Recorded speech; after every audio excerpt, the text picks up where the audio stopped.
pois o seu valor excede ao de joias preciosas. Vamos ler juntos?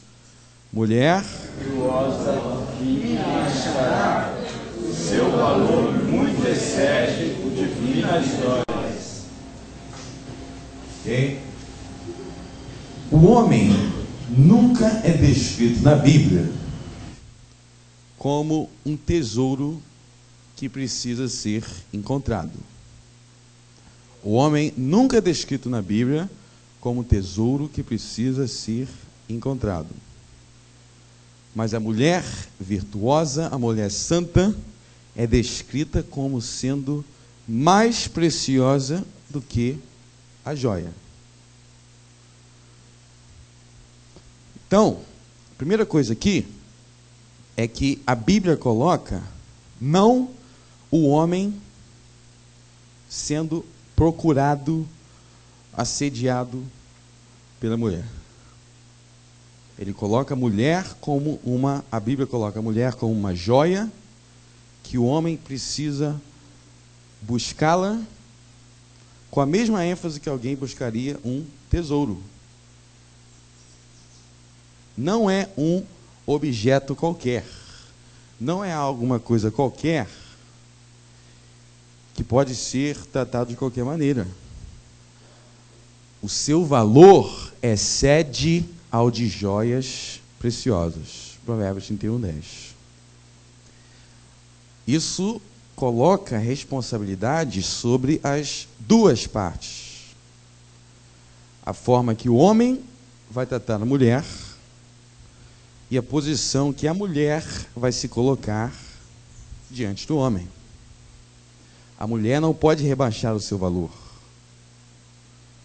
A mulher virtuosa tem que se valorizar como uma virtuosa, como uma cristã. Quantos hoje em dia conseguem compreender isso? A mulher, em sua luta por direitos iguais, se rebaixou a posição de um objeto. Ela está perdendo o seu valor. Ela não é mais virtuosa. Os homens estão ficando cada vez mais afeminados. Os homens estão ficando afeminados porque eles acham que é igual a mulher. Eu e a mulher somos iguais, direitos iguais. Então, os caras ficam esperando, se achando um rubi, como a mulher de Provérbios, esperando as mulheres caçarem eles, porque eles acham que são iguais às mulheres. E não é isso que a Bíblia coloca. A Bíblia não coloca que os dois são iguais. A Bíblia diz que a mulher é um tesouro e que o homem tem que estar à busca desse tesouro. A gente está numa geração que tem um monte de mulher que a gente não sabe se é homem ou se é mulher, pela forma que se porta, e um monte de homem afeminado, que não sabe o que é uma mulher virtuosa mais. A ênfase aqui é virtuosa. Virtuosa. A ênfase de Paulo aqui não é temos que achar uma mulher que pareça uma modelo. Ela tem que ser a mulher mais linda do mundo. Não, a ênfase de Paulo é que a posição da mulher tem que ser de virtuosa. E ela não é aquela que está à procura do tesouro. Ela é o tesouro e o homem que tem que se posicionar como homem à procura dela. A relação da posição do homem que vai ser exercida no casamento, de cabeça, e a mulher como submissa, que você tem no casamento, já é algo antecipado antes. Até mesmo na conquista. O homem tem que manter sua posição de homem, desde a conquista, e não como um banana afeminado. Porque Paulo diz que os afeminados não herdarão o reino dos céus.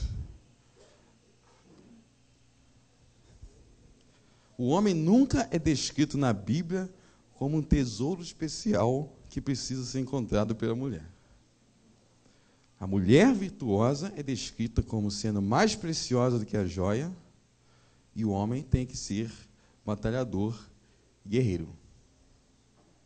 Vamos deixar essa posição feminista que está transformando todo mundo em efeminado.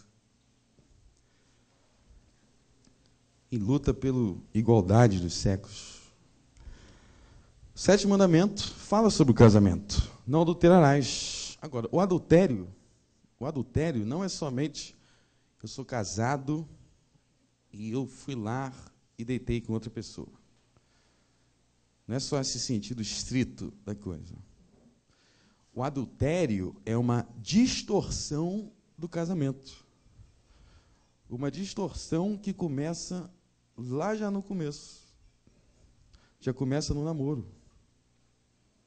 No namoro, o casamento já começa a ser distorcido.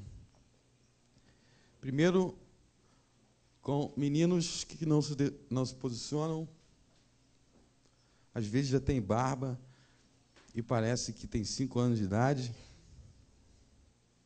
Mulheres que não se posicionam como mulheres cristãs, se posicionam como se fossem funqueiras, porque de joia está muito longe, está mais para o tipo de coisa que você compra no Paraguai. Me fala que o Paraguai é aqui perto, né? A Bíblia... Da sua terra, tem Paraguai aí? Desculpa, eu vou ser fuzilado. Original? Mais baixo? Então mentira para mim no Rio. China, pode criticar. Tem chinês aqui? Não.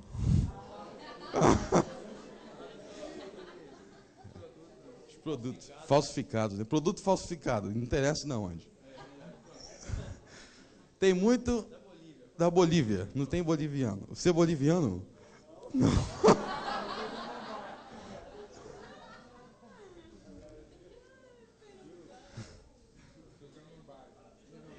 Então, a mulher aqui ela tem que se posicionar como uma joia. Isso não quer dizer se posicionar como se fosse a última bolacha. Não é isso, não. É em termos de virtude. Paulo está falando de virtude. Em termos de posicionar, Salomão, Provérbios, se posicionar como uma mulher cristã. Ele não está falando de se sentir que é a última mulher linda do mundo e que agora eu vou dispensar todo mundo porque eu sou muito incrível. Não é uma questão estética, não é uma questão, é uma questão principalmente, em primeiro lugar, moral. Então, adultério é uma distorção do casamento. O adultério é uma distorção da instituição do casamento, que começa no namoro. Aí você tem esse comportamento errado no namoro. Você tem a fornicação, que é uma forma de atacar o casamento, porque a fornicação, você está se apropriando de algo que Deus reservou para o casamento. E é algo muito, muito, muito sério. Fornicação é uma forma de roubo, a Bíblia trata como uma forma até de humilhação da mulher. E a mulher que tem um namorado que não respeita isso, ela deve terminar com ele imediatamente. Porque se ele não tem hombridade de entender o que é casamento e o que é sexualidade antes de se casar, você realmente acha que ele vai te tratar como Cristo tratou a igreja depois de casar? Ele vai te tratar como uma meretriz, que é sempre a forma que ele te tratou. Como uma meretriz que não merece ser tratada como uma joia, como rubi.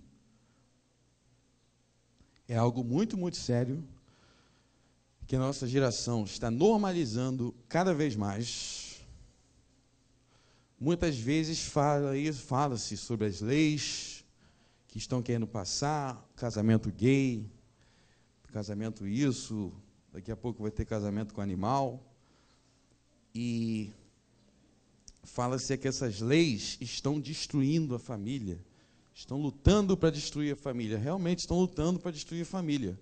Mas os primeiros a fazer isso não são os gays em Brasília. Os primeiros que começam a destruir a família dentro da igreja, os jovens que não conseguem se segurar e começam a destruir a família dentro das portas da igreja por meio da fornicação. Esses são primeiro a destruir a família. Não em Brasília os gays. Os gays só estão imitando a gente.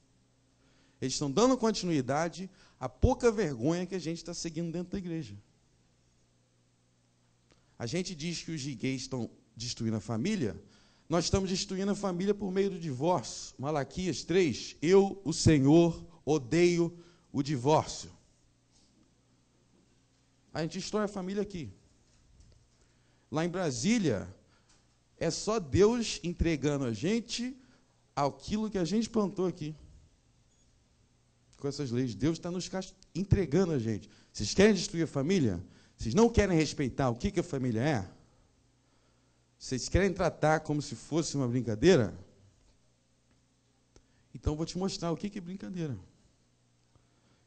Eu vou te entregar a dominadores que vão pisotear na tua palavra, da mesma forma que você está pisoteando dentro da igreja.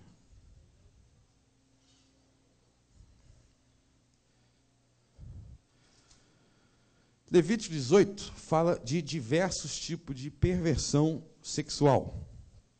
Levítico 18 é uma lista de perversões sexuais que são atentados contra o casamento. Abram aí Levítico, a gente não vai ler tudo. Levítico 18, versos 22 a 28.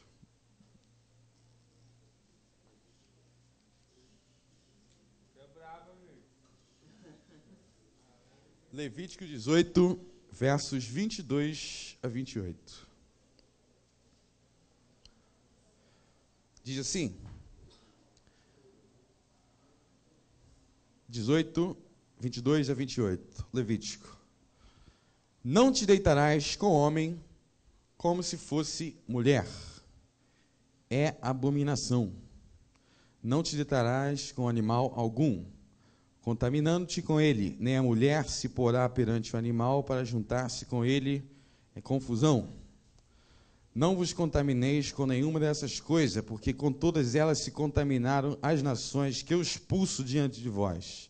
E porquanto a terra está contaminada, eu visito sobre ela a sua iniquidade, e a terra vomita os seus habitantes. Vós, pois, guardeis os meus estatutos e os meus preceitos, nenhuma dessas abominações fareis, nem o natural, nem o estrangeiro que peregrina entre vós, porque todas essas abominações cometeram os homens da terra que nela estavam antes de vós, e a terra ficou contaminada, para que a terra não seja contaminada por vós, e não vos vomite também a vós, como vomitou a nação que nela estava antes de vós.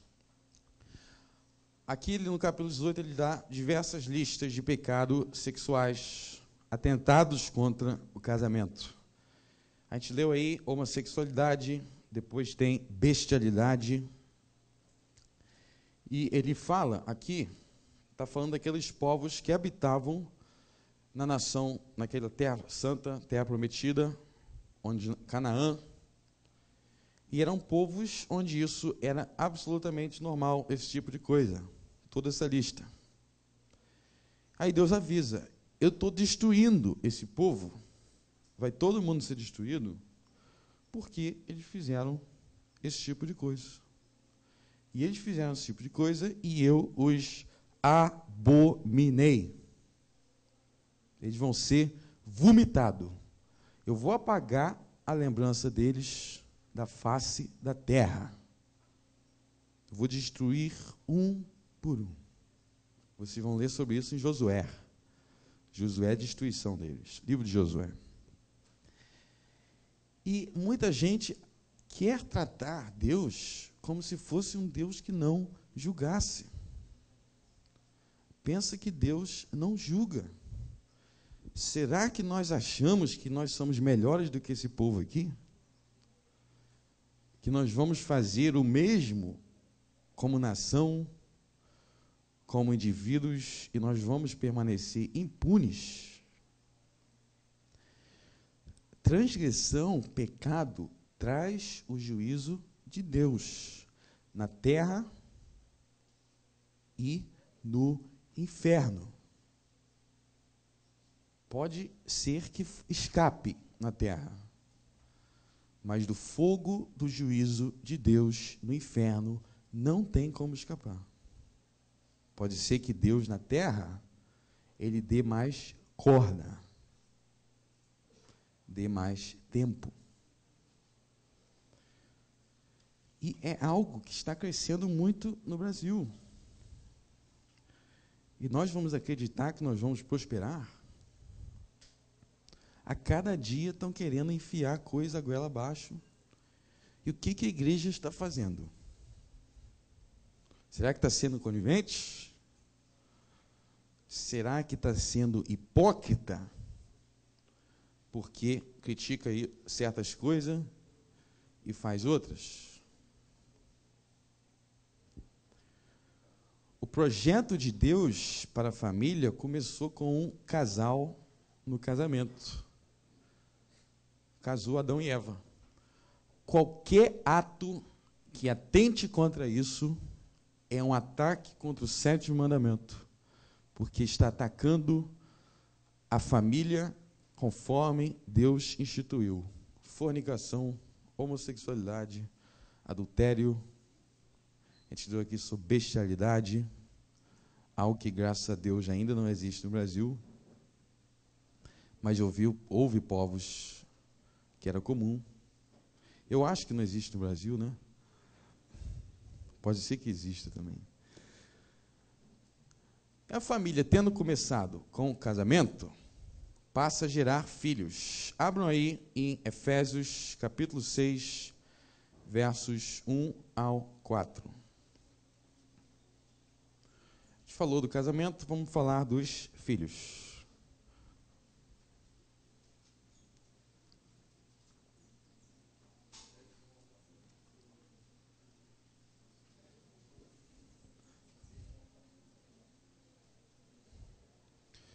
Vós, filhos, sede obedientes aos vossos pais, porque isto é justo. Honra teu pai e a tua mãe, que é o primeiro mandamento com promessa, para que te vá bem e seja longa a vida sobre a terra.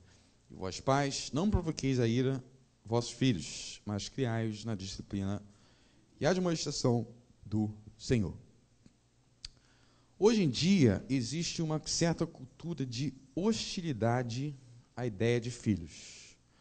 Muita gente diz que não quer ter filhos, ou então trata o filho, tem filho, mas trata como algo insignificante, acha que quer jogar a responsabilidade para outras pessoas, joga para o pastor, para a escola, para a igreja.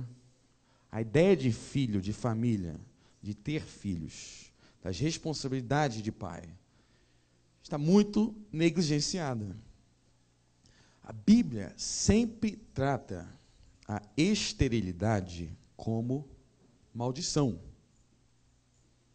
A Bíblia sempre trata casais que não querem ter filhos como algo ruim. E trata a abundância de filhos como bênção. Quer ver? Salmo 127, versos 1 ao 5. Salmo 127, versos 1 ao 5.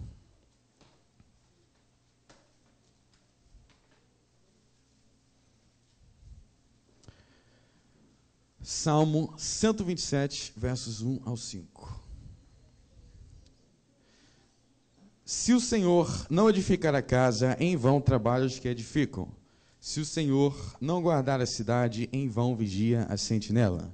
Inútil vos será levantar de madrugada, repousar à tarde, comer o pão de dores, pois ele supre a seus amados enquanto dormem. Eis que os filhos são herança da parte do Senhor, e o fruto do ventre o seu galardão. Como flechas na mão de um homem valente, assim os filhos da mocidade. Bem-aventurado o homem que se enche deles a sua aljava.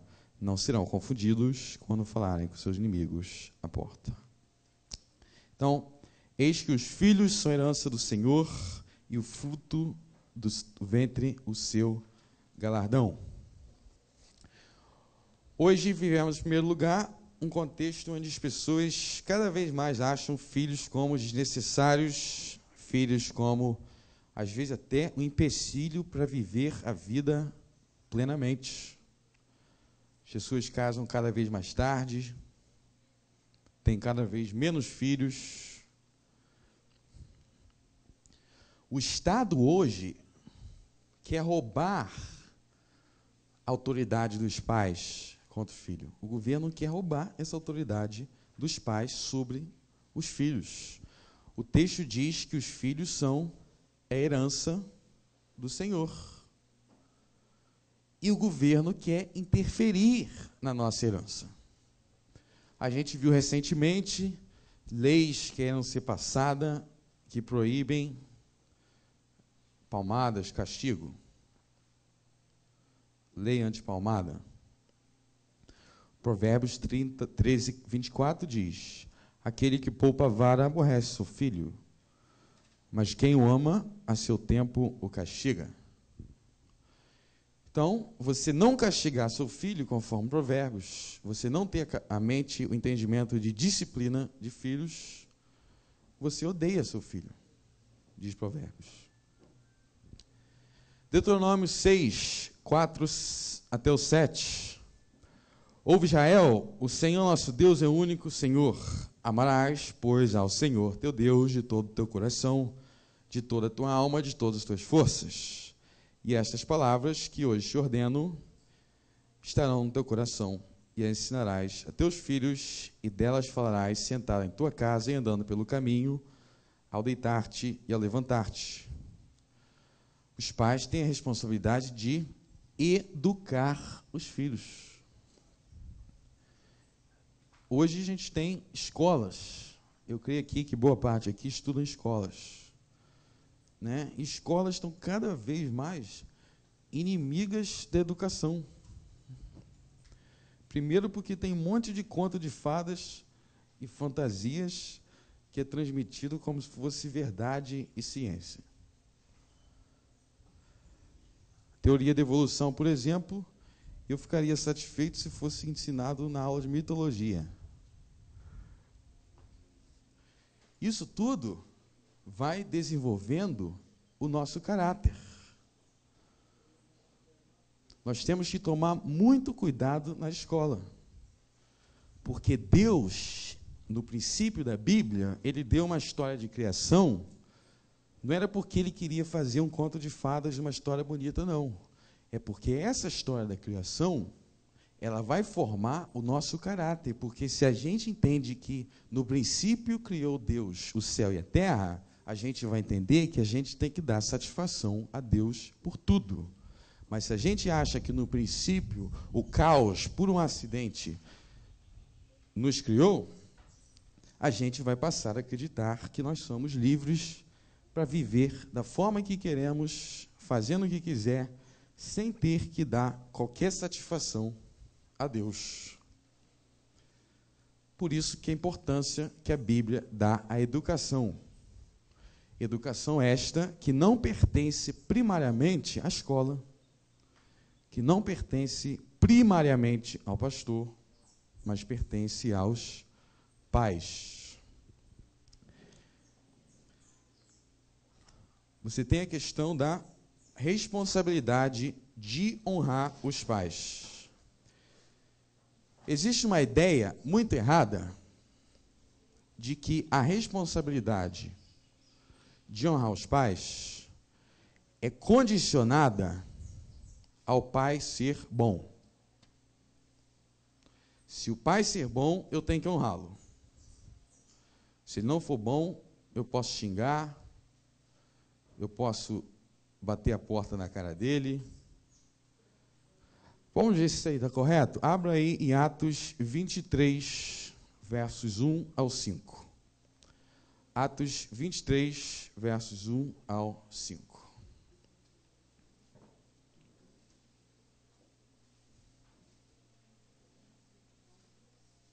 Versos 1 ao 5.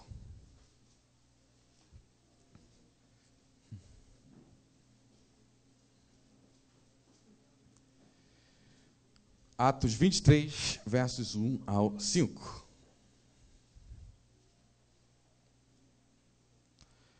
Fitando Paulo os olhos no sinédrio, disse: varões e irmãos, até o dia de hoje eu tenho andado diante de Deus com toda a boa consciência.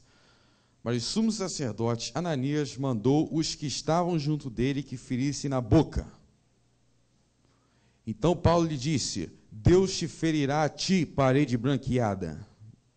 Tu estás aí sentado para julgar-me segundo a lei, e contra a lei mandas que eu seja ferido? Os que estavam ao redor, os que estavam ali, disseram: injurias o sumo sacerdote de Deus? Disse Paulo: não sabia, irmãos, que era sumo sacerdote, porque está escrito: não amaldiçoarás o príncipe do teu povo. Então Paulo estava em julgamento. Vamos analisar esse texto. Paulo estava em julgamento e ele estava tentando se defender. E o sumo sacerdote mandou: vai lá, dá um soco na boca dele, dá um tapa na boca dele. Ele estava sendo julgado e o cara veio e deu um tapa na boca dele. E Paulo respondeu: Deus te ferirá, parede branqueada. Aí o cara falou: como é que você fala assim com o sumo sacerdote, que é autoridade? Como é que você fala assim com autoridade? O que Paulo respondeu? Paulo acabou de tomar um soco na boca, um tapa na boca. Paulo respondeu como? Desculpa, eu não sabia que você era autoridade. Porque está escrito: não amaldiçoarás o príncipe do teu povo. Então, mesmo tomando um soco injustamente, ele se desculpou por amaldiçoar aquela autoridade pelo simples fato de ser autoridade. Pelo simples fato de ser autoridade. Então, a honra às autoridades não depende da autoridade ser boa ou ser ruim. Não significa compactuar com os erros. Mas ele pediu desculpa. Não depende da autoridade ser boa.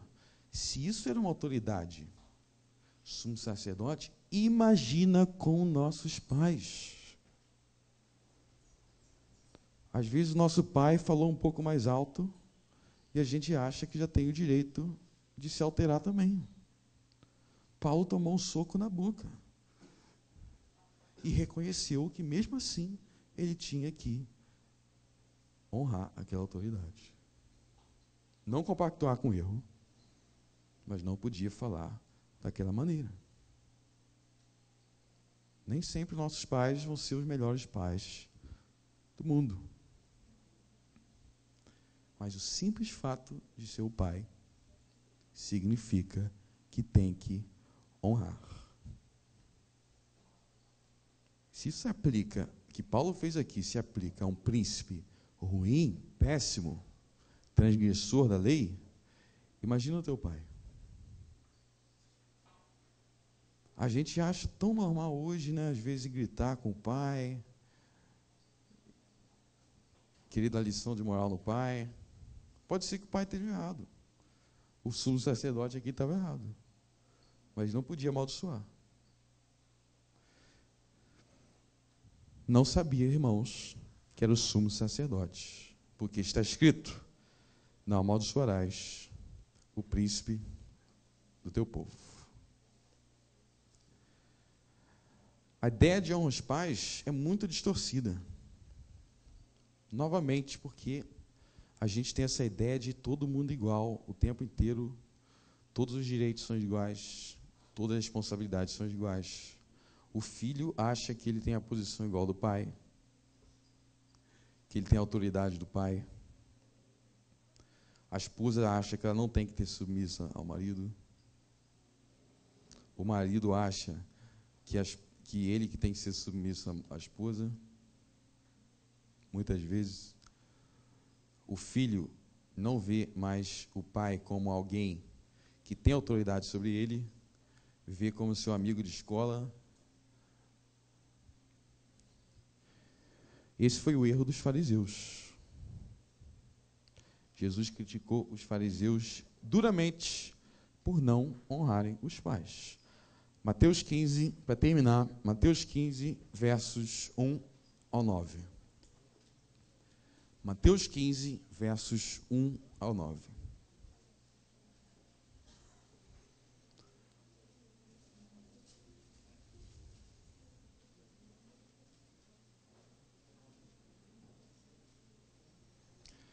Então chegaram, Mateus 15, versos 1 ao 9.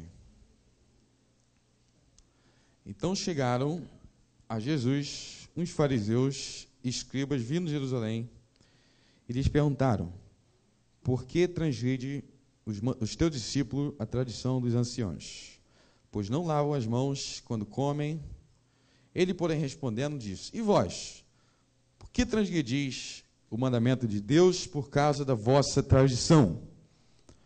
Pois Deus ordenou: honra a teu pai e tua mãe, e quem maldisser ao pai ou a sua mãe, certamente morrerá.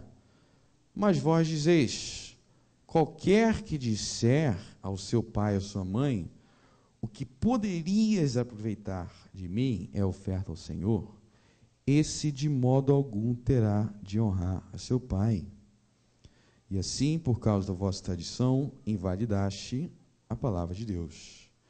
Hipócritas, bem profetizou Isaías a vosso respeito, dizendo: este povo, honrando-me com os lábios, o seu coração estando longe de mim. Em vão me adoram, ensinando doutrina que são preceitos de homens. Então, o simples fato daqueles fariseus não honrarem seus pais, tinham diversas desculpas para não ajudar seus pais economicamente na velhice. Jesus disse que eles eram hipócritas e que honravam a Deus com os lábios, mas o coração estava longe. A importância de honrar o pai e a mãe. A importância de honrar a família. Ele fala aqui de tradição dos anciões. Ele chama essa tradição dos anciões de iníqua. Muitas vezes nós não seguimos tradições de anciões, mas nós seguimos as tradições da modernidade. O que a modernidade, o que a gente viu na televisão, o que nosso professor pagão ensinou no colégio, a gente tem como verdade absoluta contar a verdade de Deus, e por meio de mandamentos de homens da modernidade, nós muitas vezes anulamos a lei de Deus. Vamos orar? Senhor nosso Deus, nós te pedimos, Senhor, envia sobre cada um de nós aqui, Senhor, a tua graça, para que possamos entender o projeto original da família, para que venhamos, Senhor, não rejeitar o seu propósito, o seu plano, Senhor, que não sejamos pessoas imediatistas e egocêntricas, somente pensando no nosso prazer, nosso desejo imediato, mas sejamos pessoas que possamos andar conforme os teus planos para a família. Senhor, ilumina o entendimento de cada um aqui, Senhor, dê-lhes força para estar não só entendendo a palavra pregada, mas praticando e aprendendo e crescendo na tua graça cada vez mais. É o que oramos por teu Filho Jesus Cristo. Amém.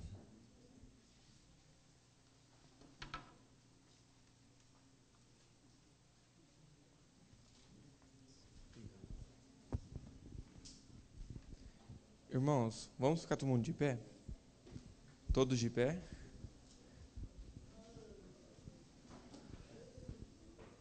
Principalmente o pessoal do fundo aí. Vamos acordar aí, ó, levanta. Vamos dar uma esticada aí. Mão aqui pra cima, vamos lá.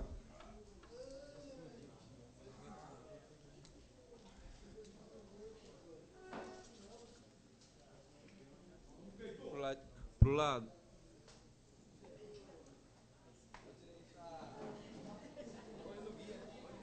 Pro outro lado.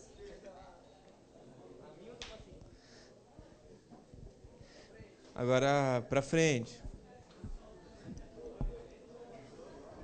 Vai lá, vamos a perna direita. Puxa ela atrás.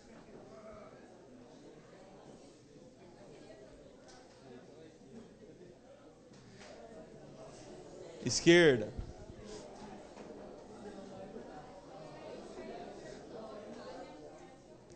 Dez polichinelo. Vamos lá. 1, 2, 3, 4, 5, 6, 7, 8, 9, 10. Podem assentar agora.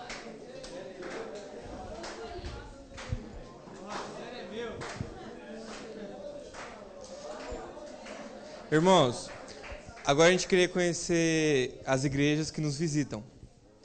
Primeiro vamos conhecer o Clube dos Bolinhas, ou quer dizer, a Igreja de Fátima do Sul. Fica de... Uhul! Igreja do Jardim Guanabara. Aê! Igreja de Rio Brilhante. Uhul! Igreja de Ponta Porã.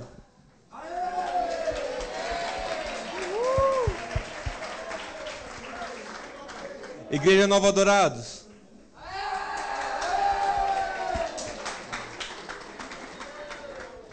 A Igreja Batista.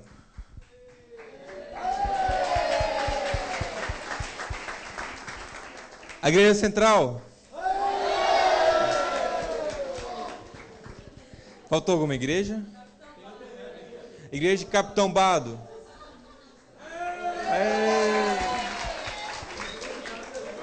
Que? Igreja Luterana. IPI. Da IPI.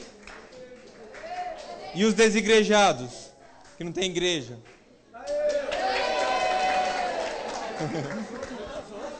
E Rio das Ostras. Aê! É um prazer, tá? É um privilégio ter vocês aqui com a gente, tá? Se eu esqueci de algum, me perdoe. Mas você que não tem igreja, você que tem a sua, fique firme na sua. Você que não tem, a gente tem uma galera boa aí, que a central lá tá de portas abertas para receber, tá? E fica o nosso convite para participar com a gente, tá? Não, só aqui, o Melquisedeque, fica de pé aí, por favor. Não sei se todos os irmãos conhecem o nosso licenciado Melquisedeque, lá da Igreja de Fátima do Sul, acompanhando aí a sua caravana. São colegas que estão conosco, nós agradecemos. E tem o evangelista lá de Rio Brilhante, cadê? Do CPO lá, o Rodrigo, né? Que está acompanhando a caravana de Rio Brilhante. E eu estou sentindo falta aqui, Átila, nas apresentações aí do Frank, nossos blogueiros aí, né, acompanhar, dar o endereço do site, do blog lá dele, e o material que ele tem sempre disponibilizado no blog para a nossa juventude evangélica em todo o Brasil. Então, não passou ainda esse blog. Nós estamos perdendo tempo aqui, vem cá. Você passa? Vai lá. Hein? Vai lá. De forma rápida, a gente passou alguns. Na verdade, assim, de forma bem rápida, alguns blogs que a gente pode recomendar, e até, inclusive, o Frank tem um trabalho muito legal num blog, que chama Resistir e Construir. Blogspot? WordPress. Tem que escrever, né? Não, depois a gente passa, tem uma lista à noite. O site também que é muito recomendado a vocês é o Monergismo, não sei se acho que todo mundo deve conhecer aqui. Eu acho que é um site que tem muito material. O Felipe Sabino fez um trabalho maravilhoso de tradução. Tem muita coisa no Monergismo. de todo tipo de assunto. Então entra lá. E o antigo ainda tá funcionando ainda. O antigo está bem mais didático do que o novo. Tem muito material no antigo, que é o .net em vez de .com. E o próprio Voltemos ao Evangelho, né, do Vini. Do Iago também trabalha lá. Qual mais você recomendaria? O seu eu já falei, Resistir Construir. Tem bastante blog assim dessa blogosfera presbiteriana, presbiterianos reformados, teologia reformada, tem um monte, né, da galera lá. Então, eu aconselho também o pessoal a participar em Facebook desses grupos de debate teológico. Isso é muito bom para o crescimento, né, intelectual. A própria comunidade João Calvino no Orkut, não, agora já está no meu Facebook. Eu também já saí de lá, mas vou voltar, se todo mundo voltar aqui, certo? Que é muito legal, tem muito debate interessante, muita gente capacitada, muito pastor, inclusive, muito pastor da IPB que participa lá, o pessoal de Belo Horizonte, e posta lá, galera bem bacana. Eu acho que todo mundo tem que participar. Tudo que fala de Deus, tudo que acrescenta, que ensina, a gente tem que estar junto buscando para crescer também, certo? Inclusive, uma das razões que nós convidamos o Frank para estar aqui conosco, nossos jovens, ano passado, tiveram no Congresso da Fiel. E tem crescido no Brasil assim uma avalanche enorme de jovens da idade de vocês, nas redes sociais, na internet, um bom uso da internet, porque existe o mau uso, mas existe também o bom uso da internet, e essa é a nossa preocupação com vocês, é o bom uso da internet. E tem essas comunidades, esses blogs, e muitos jovens pelo Brasil. Ontem aqui estava, durante o tempo que estava sendo transmitida pelo site aqui da igreja, a programação da noite, nós tínhamos, chegamos a ter 19, foram 64 acessos. E gente de todo lado do Brasil, a gente assustou, no mesmo que tinha um da Paraíba, tinha um do Rio Grande do Sul, né, Santa Catarina, Paraná, enfim, Minas, Rio. Então, assim, gente de todo lado. São jovens como vocês que estão acompanhando. No Congresso da Fiel, enquanto nós tínhamos lá 2.000... Vocês estão rindo de quê aí?